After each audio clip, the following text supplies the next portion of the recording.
அனைத்துலக ஆன்மீக அன்பர்களுக்கு அடியேனின் வணக்கம். இப்பிரபஞ்சத்திற்கும் தாய் தந்தையருக்கும் என் அருமை குருநாதர்களுக்கும் என் வணக்கத்தை தெரிவித்துக் கொண்டு இன்றைக்கி நிகழ்ச்சியில் போகிறோம்.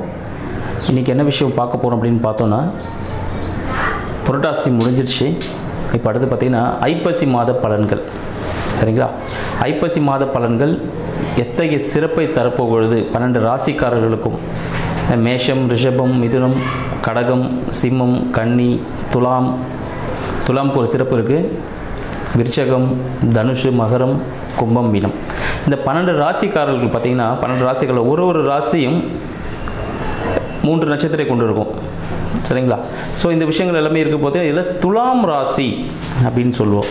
இந்த துலாம் ராசி ஐப்பசி மாதத்தில் துலாம் ராசிக்கு என்ன விஷயம்? ஏன்னா எடுத்ததுமே நம்ம துலாமில் போயிட்டோம். ஏன்னா ஐப்பசி மாதத்தை துலா மாதம் அப்படின்னு சொல்லுவோம். ஏன்னு பார்த்தீங்கன்னா, கண்ணியில் இருக்க சூரிய பகவான் என்ன பண்ணுறாரு, இந்த மாதத்தில் துலாமில் சஞ்சரிக்க போகிறார். ஸோ துலாம்னா என்னதுங்க? தராசு. துலாமோட சிம்பிள் பார்த்தீங்கன்னா தராசு. அவங்க எடை போடக்கூடியவர்கள், ஒரு நியாயமாக நடந்துக்கக்கூடிய பர்சன் யாருன்னு பார்த்தீங்கன்னா இந்த துலாம் ராசிக்காரர்கள் சொல்லலாம். துலாம் ராசியோட அதிபதி யார் அப்படின்னு பார்த்தீங்கன்னா, துலாம் ராசியின் அதிபதி சுக்கிர பகவான். 1க்கும் 8க்கும், ரிஷபத்துக்கும் அவர் தான். சரிங்களா? துலாமுக்கும் அவர் தான், ரிஷபத்துக்கும் அவர் தான். 1க்கும் 8க்கும் அதிபதி சுக்கிர பகவான். இப்போ சுக்கிர பகவான் எங்கே இருக்கார் அப்படின்னு பார்த்தீங்கன்னா, கன்னியில் இருக்கிறார். சுக்கிர பகவான் கன்னியில் சஞ்சாரம் பண்ணிகிட்டு இருக்கார். இப்போ என்ன மாதிரி விஷயங்கள் நடக்கும் இந்த துலாம் மாதத்தில் பார்த்தீங்கன்னா வேறு என்னென்ன விஷயம் நடக்குன்னு பார்த்தீங்கன்னா, கந்த சஷ்டி, சூரசம்ஹாரம், ஸோ இந்த நிகழ்ச்சிகள்லாம் இருக்குது. அடுத்து பார்த்தீங்கன்னா தீபாவளி பண்டிகை, ஸோ அந்த விஷயங்களும் வரப்போகுது. ஸோ இந்த மாதிரி ஒரு சிறப்பு மிக்க ஒரு மாதம் என்னென்னு பார்த்தீங்கன்னா இந்த ஐப்பசி மாதம் அடைமழைன்னு சொல்லுவாங்க. ஸோ பருவகாலம் மாற்றம் நிறைய ஏற்பட்டு நிறைய செல்வ செழிப்புகள் கொடுக்கக்கூடிய ஒரு அற்புத மாதமாக இந்த துலா மாதமாக ஐப்பசி நம்ம எல்லாருக்கும் விளங்க போகுது அப்படின்னு தெரிவிச்சுக்கிறேன். சரிங்க, இந்த காலகட்டத்தில் எந்த பகவான் வழிபடலாம், என்ன சிறப்பு? துலாம் மாதம்னாலே சொல்லிங்கன்னா அந்த துலாம் மாதத்திற்குரிய இடம் எது, எந்த கோவில் போகலாம்? பிரசித்தி பெற்ற கோவில்னா ஸ்ரீரங்கம். சரிங்களா? ஸ்ரீரங்கம்னாலே சுக்கிரன் ஸ்தலம் அப்படின்னு சொல்லுவாங்க. சுக்கிரனோட ஆதிக்கம் மிக்க ஒரு ஸ்தலம் எதுனா ஸ்ரீரங்கம் அப்படின்னு சொல்லலாம். இந்த துலாம் ராசிக்காரர்கள் துலாம் மாதத்தில் ஸ்ரீரங்கம் சயன கோல பெருமாள், சரிங்களா, சயன கோலத்தில் இருப்பார். அங்கே போய் பண்ணும்போது, அங்கே போய் பூஜிக்கும் போது என்ன நடக்கும்? செல்வ சௌபாக்கியங்கள் அனைத்துமே கிடைக்கக்கூடிய ஒரு அற்புத மாதமாக இந்த துலா மாதம் திகழ்கிறதுன்னு சொல்லலாம். இந்த துலாம் மாதத்தில் என்னென்ன பண்ணலாம், என்ன செய்யலாம், 12 ராசிக்காரர்களுக்கு என்ன விதமான ராசி பலன்கள் நடக்க போகுது, என்ன சாதகமான பலன்கள், கடந்த மாதத்தில் என்ன விதமான பாதக பலன்களை நீங்கள் அனுபவிச்சிருந்தீங்களோ அதுக்கு என்ன ஒரு பிராயச்சித்தம், ஒரு நல்ல பலன்கள் இந்த மாதத்தில் கிடைக்க போகுது அப்படின்ற விஷயங்களில் இப்போ நம்ம போகலாம். மீனராசி அன்பர்களுக்கு அடியேனின் அன்பு வணக்கம். மீனராசி அன்பர்களுக்கு இந்த ஐப்பசி மாதம் எத்தகைய சிறப்பான பலனை தரப்போகிறதா இல்லை சாதகமாக பாதகமான இப்போ நம்ம பார்த்துருவோம். சரிங்களா? மீனராசி அப்படின்னு சொல்லும் போது பார்த்தீங்கன்னா மீனத்தின் அதிபதி குரு பகவான் சொல்லலாம். 1க்கும் 10க்கும் அதிபதி குரு பகவான். மீனராசினால இரட்டை மீன் தான். அவங்க எப்பவுமே பார்த்தீங்கன்னா கூட யாராவது ஒருத்தர் துணைக்கு இருந்துகிட்டே இருக்கணும், இல்லை இவங்க யாருக்காவது துணைக்கு கூட போவாங்க. இது ஒரு அமைப்பாகவே அவங்களுக்கு இருக்கும். ஏன்னா அதுதான் ஒரு சக்ஸஸ்ஃபுல்லான விஷயமும் கூட. தனிப்பட்ட முறையில் போனாங்கன்னா அது அந்தளவுக்கு சக்ஸஸ்ஃபுல்லாக கொடுக்காது. கூட யாராவது கூட்டிகிட்டு போகும்போது பார்த்தீங்கன்னா அந்த விஷயங்களை அவங்க ஈஸியாகவே சால்வ் பண்ணிவிடுவாங்க, அதில் வெற்றி பெறுவார்கள் அப்படின்னு சொல்லலாம். மீனராசியின் அதிபதியான குரு பகவான் என்ன பண்ணுற பார்த்தீங்கன்னா இந்த ஐப்பசி மாதத்தில் கடகத்தில் உச்சமாகறாங்க. அதிசாரமாக கடகத்தில் உச்சமாகிறார். அப்போ என்ன ஆகும்னு பார்த்தீங்கன்னா, கடகத்தில் உச்சமாகும் பொழுது மீனராசியின் திங்கிங், அந்த ராசினரோட ஞாபகங்கள், யோசனைகள் எல்லாமே பார்த்தீங்கன்னா குழந்தை சார்ந்த விஷயங்கள், குலதெய்வம் சார்ந்த விஷயங்களாக இருக்கும். இல்லை ஒரு ஷேர் மார்க்கெட்டில் இன்வெஸ்ட்மெண்ட் பண்ணலாமா, இல்லை பூர்வீகத்துக்கு வீட்டுக்கு போயிட்டு வரலாமா, பூர்வீக வழிபாடு பண்ணலாமா, இப்படின்ற ஒரு யோசனைகள் அதிகமாக இருக்கும். இருதயம் சார்ந்த விஷயங்கள் கூட அவருக்கு யோசனைகள் அதிகமாக, நம்மளுக்கு ஏதாவது பிரச்சனைகள் இருக்கோ அப்படின்னு சொல்லி சில திங்கிங் வந்துட்டு போகும்னு சொல்லலாம். ஆனால் அதெல்லாம் இருக்கான்னு கேட்டிங்கன்னா எல்லாமே ஒரு நல்ல ஒரு விஷயமாக தான். ஏன்னா உச்சத்தில் குரு பகவான் இருக்கும்போது அவர் எல்லாமே நம்மளுக்கு பாசிட்டிவாகவே செஞ்சு கொடுப்பார் அப்படின்னு சொல்லலாம். அடுத்து உங்களுக்கு வருமானம் சார்ந்த விஷயங்கள் சொல்ல 2க்கும் 9க்கும் அதிபதியான குரு பகவான், 2க்கும் கரெக்ஷனுங்கய்யா, 2க்கும் 9க்கும் உடைய செவ்வாய் பகவான் மீனத்திற்கு 8ல் இருக்கிறார். 2க்கும் 9க்கும் முடிய செவ்வாய் மீனத்தில் 8ல் இருக்கிறார். 8ல் இருக்கிற செவ்வாய் என்ன பண்ணுறான்னு பார்த்தீங்கன்னா, இவரோட வருமானம் சார்ந்த விஷயங்கள், தொழில் சார்ந்த விஷயங்கள் சிறிய பிரச்சனைகளை கொடுப்பாருன்னு சொல்லலாம். வேலை மாற்றம் சரிங்களா ஏற்படுமா? ஏற்படும். இவர் எல்லாம் வேலை மாற்றம் பண்ணணும்னு நினைச்சாருன்னா தாராளமாக ட்ரை பண்ணலாம் இந்த காலகட்டத்தில்.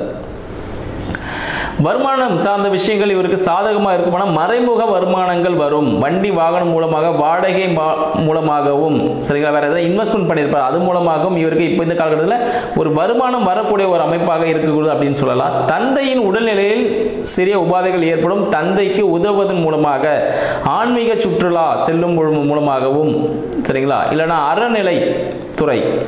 அறநிலைத்துறைன்னு சொல்லும்போது கோவில்கள் அப்படின்னு சொல்லலாம், அது சார்ந்த ஒரு சுற்றுலா போகும்பொழுதும் இவருக்கு சாதகமான சூழ்நிலை ஏற்படும்.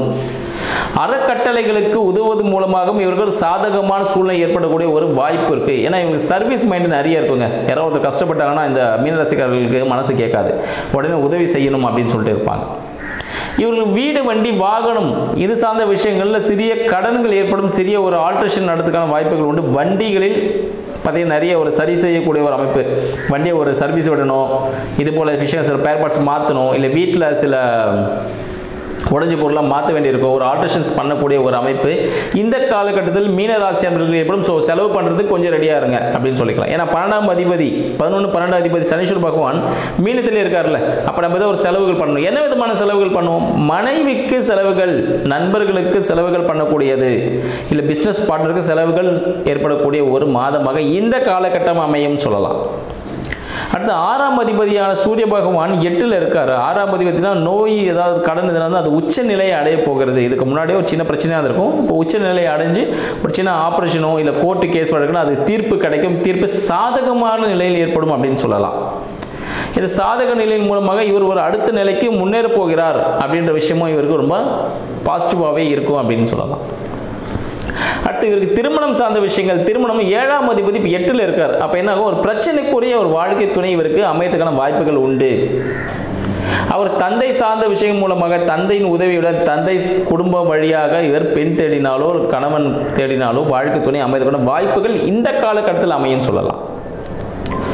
இல்லை நண்பர்கள் மூலமாக ஒரு உதவிகள் எதிர்பார்க்கும் பொழுது இவருக்கு அந்த நண்பர்கள் மூலமாக உதவிகள் கிடைப்பதற்கான வாய்ப்புகள் இந்த மாதம் மிக அருமையான மாதமாக இருக்குது. அதன் மூலமாக வாழ்க்கையில் அடுத்த நிலைக்கு உயரத்துக்கு ஒரு நல்ல ஒரு பாசிட்டிவான விஷயங்கள் இவருக்கு நடக்கும் அப்படின்னு சொல்லலாம். இவர் பார்த்தீங்கன்னா என்ன விஷயங்கள்லாம் செய்யலாம்? இவரோட 6ல் அமர்ந்த குரு பகவான் சரிங்களா, 6ல் அமர்ந்து இவருக்கு எல்லா விஷயத்தையும் சக்ஸஸ்ஃபுல்லாக பண்ணி கொடுக்க போகிறாருன்னு சொல்லலாம். கேது பகவான் பார்த்தீங்கன்னா இவருக்கு சிம்மத்தில் இருக்காருங்க. 6ஆம் வீட்டில் கேது பகவான் அமர்ந்திருக்கார். கேது பகவான் ஒரு ஞானக்காரகன். இவர் ஏதாவது முயற்சியை தான் ஈடுபட்டார்னா அங்கே ஒரு ஞானம் கிடைக்கும். அப்போ என்னன்னா, அங்கே ஒரு தலையில் ஒரு சின்ன பொட்டு வச்சு இந்த விஷயங்கள் இப்படி பண்ணணும் அப்படின்னு ஒரு தெளிவு கிடைக்கக்கூடிய ஒரு மாதம் இந்த மாதம். அந்த தெளிவின் மூலமாக அந்த வாழ்க்கை பயணத்தை அடுத்த கட்டத்திற்கு எடுத்து செல்லும் ஒரு மாதமாகவும் இந்த ஐப்பசி மாதம் விளங்க போகுதுன்னு சொல்லலாம். அடுத்து பார்த்தீங்கன்னா 3க்கும் 8க்கும் அதிபதியான சுக்கிரன் 7ல் இருக்கார். அப்போ புதிய முயற்சியின் மூலமாக ஒரு பிரச்சனையை சந்தித்து ஒரு சொல்யூஷன்ஸ் கொடுத்து அது மூலமாக இவருக்கு லாபம், வருமானம் ஈட்டக்கூடிய ஒரு மாதமாக இருக்கும். அதே இப்போ டாக்டர்ஸ்லாம் பார்த்தீங்கன்னா ஒரு பிரச்சனை தான், நோயாளி வருவாங்க, ஒரு ஆப்ரேஷன் பண்ணுவாங்க, அதன் மூலயமா அவங்களுக்கு ஹாஸ்பிட்டலுக்கு ஒரு வருமானம் கிடைக்கும். அதுபோல் புதிய முயற்சிகள், கம்யூனிகேஷன்ஸ், இல்லை கமிஷன், புரியுதுங்களா, இல்லை ஆலோசனைகள் வழங்குவது, இதன் மூலமாக ஒருத்தரோட பிரச்சனையை தீர்ப்பதன் மூலமாக அவர் ஒரு வருமானத்தை ஈட்டக்கூடிய மாதமாகவும் இந்த காலகட்டம் உண்டு. ஏன்னா வருமான வார்த்தைகள் நிறைய விஷயங்கள் இருக்குது மீனராசி அன்பர்களுக்கு இந்த காலகட்டத்தில். செலவுகள் பண்ணக்கூடிய விஷயமும் இருக்குது. செலவுகள் யாருக்கு? மனைவிக்கு பண்ணலாம், அது மிகவும் நல்ல விஷயம் அப்படின்னு சொல்லலாம். ஆடை ஆபரணங்கள் வாங்கி கொடுப்பதன் மூலமாக சுப விரயமாக அதை மாற்றிக்கலாம் அப்படின்னு சொல்லலாம். அடுத்து 2ஆம் திருமணத்துக்காக காத்துட்டு இருக்கீங்களா? 2ஆம் திருமணத்துக்கான வரன் மீனராசினர்களுக்கு தானாகவே தேடி வரும் இந்த காலகட்டத்தில் அப்படின்றது தெரிவிச்சுக்கிறோம். இல்லை கல்யாணத்துக்காக ரொம்ப நாளாக வெயிட் பண்ணிட்டு இருக்கீங்க அப்படின்னா, கல்யாணத்துக்காக பொண்ணு எங்கே கிடைக்கும் அப்படின்னு பார்த்தீங்கன்னா, நீங்கள் ஆன்மீக சுற்றுலா செல்லும் இடங்களில் சந்திக்கக்கூடிய நபர்களின் மூலமாக வாழ்க்கை துணை அமைவதற்கான வாய்ப்புகள் உண்டு அப்படின்னு சொல்லலாம். அப்போ ஆன்மீக சுற்றுலா கண்டிப்பாக போகணுமா? கல்யாணம் ஆகுதுங்க, கண்டிப்பாக போனீங்கன்னா கண்டிப்பாக நடக்கும். இப்போ நவராத்திரியெல்லாம் போயிட்டு இருக்கோம் சரிங்களா. நவராத்திரி முடிச்சுட்டு பார்த்தீங்கன்னா தீபாவளி பண்டிகைலாம் வரப்போகுது. கந்த சஷ்டி விரதம் அனுசரியுங்கள். மீனராசி என்பவர்கள் கந்த சஷ்டி முருகப்பெருமான் வழிபாடு செய்யும் பொழுது வாழ்க்கையில் முக்கிய விஷயங்கள் கைகூடும். இவ்வளவு நாள் தள்ளி போயிட்டு இருக்கா, லேண்ட் விஷயங்கள் தள்ளி போயிட்டு இருக்கா, வீடு கட்ட முடியலையா, வண்டி வாங்க முடியல, வண்டியில் ஒரு பிரச்சனையாவே இருக்கா, உடலில் ரத்தம் சம்பந்தப்பட்ட பிரச்சனைகள் இருந்தாலும் கந்த சஷ்டி விழாவினை நீங்கள் அனுசரிக்கும் பொழுது, விரதம் இருக்கும் பொழுது இந்த ஐப்பசி மாதம் தங்களுக்கு மிகப்பெரிய யோகத்தை தரும் மீனராசி அன்பர்களுக்குன்னு சொல்லலாம். மீனராசி அன்பர்கள் வாழ்க்கையில் வெற்றி பெறணும்னா இந்த மாதத்தில் முருகப்பெருமான் வழிபாடு, சரிங்களா, முருகப்பெருமான் வழிபாடு மிக மிக முக்கியமான ஒரு வழிபாடாக இருக்கணும் உங்களுக்கு. அதன் மூலமாக செவ்வாய்க்கிழமைகளில் இரவு 8 மணிக்கு அகல் விளக்கு ஏற்றி வழிபாடு செய்யுங்கள். கோவில் போகணும்னு அவசியம் இல்லை, கோவில் போனால் போகலாம், கோவில் போக முடியல 8 to 9 இந்த காலகட்டம், 8 மணிக்கு கோவில் மூடிடுவாங்கன்னு நினைக்கிறேன், சரிங்களா. சில கோயில் பிரசித்தி கோயில் 8 மணிக்கு மூடிடுறாங்க, சில அப்படி போக முடியல அப்படின்னும் பொழுது 8 to 9 இந்த காலகட்டத்தில் வீட்டில் மண் அகல் விளக்கு ஏற்றிட்டு அதில் வழிபாடு செய்யும் பொழுது நெய் விட்டு வழிபாடு செய்யணும், பசு நெய் விட்டுட்டு நீங்கள் அதை வழிபாடு அந்த தீபம் மட்டும் ஏற்றி வச்சு வழிபாடு பண்ணுங்கள். நீங்கள் கேட்குற விஷயம் உங்களுக்கு கை கொடுக்கும் அப்படின்னு சொல்லலாம். செவ்வாய்க்கிழமைகள் இரவு 8 மணிக்கு தான், சரிங்களா. இந்த விஷயத்தை பண்ணுங்கள், நீங்கள் கேட்குற விஷயங்கள் எல்லாமே உங்களுக்கு சக்ஸஸ்ஃபுல்லாக முடிஞ்சு வாழ்க்கையில் வெற்றி பெறும். ஈஸியாக எளிய விஷயங்கள் கை கொடுக்கக்கூடிய மாதமாக இந்த ஐப்பசி மாதம் திகழுதுன்னு சொல்கிறேன். மிகப்பெரிய யோகத்தை அள்ளக்கூடிய நபர்கள் யாருன்னா இந்த மீனராசி அன்பர்கள் தான். இந்த காலகட்டத்தில் அதை முறையாக பயன்படுத்துங்க, வாழ்க்கையில் வெற்றி பெறுங்கள். நன்றி, வணக்கம்.